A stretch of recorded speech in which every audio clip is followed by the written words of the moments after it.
मला या ठिकाणी राजनजी पाटलाला या ठिकाणी सांगायचं आहे, हा रमेश बारसकर मायचा लालाय, ज्या वेळेला वयाचं या ठिकाणी लोकांची असताना 12 लाख रुपयाचं सोनं गहाण ठेवून सगळ्या लोकांना मदत करणारा हाच मायका लाल रमेश बारसकर होता।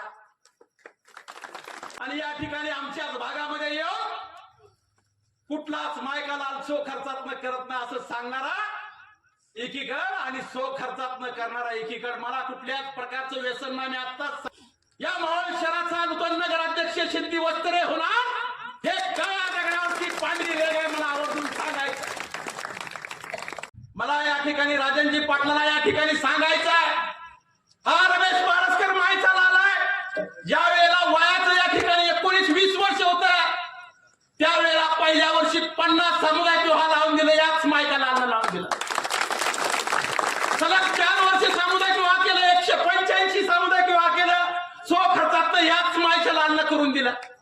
या मोहोळ तालुक्यामध्ये नाईट क्रिकेट स्पर्धा पहिल्यांदा भरवल्या, राजन पाटील याच मायच्या लालनं करून दाखवलं। ज्या वेळेला या मोहोळ शहराचा मुख्य रस्ता करायचा होता त्यावेळेला सो खर्चातून या रमेश बारसकर याच मायच्या लालनं करून दाखवलं।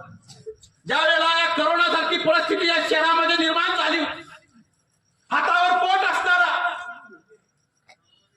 ज्याला रोज करावं तवा खावा अशा प्रकारची परिस्थिती या शहरातल्या लोकांची असताना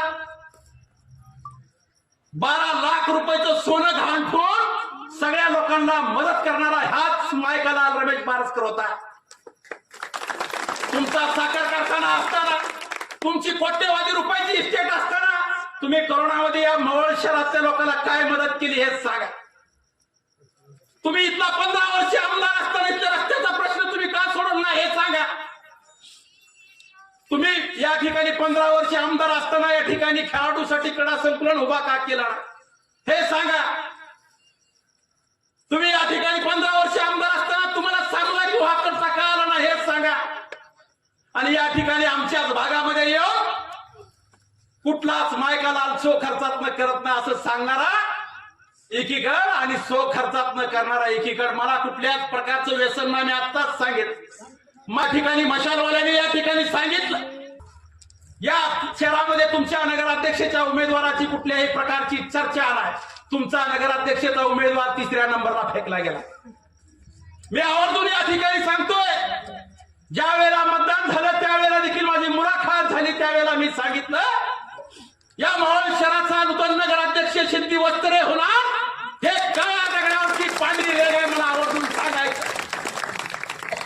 या मोहोळ शहरामध्ये निवडणूक झाल्यापासून मी प्रत्येक प्रभागामध्ये फिरतोय, कुठल्याही पक्षाचा माणूस असला तर तो मला म्हणतोय आम्ही सिद्धी वस्त्रेला तुमच्या मतदान केलं। प्रभाग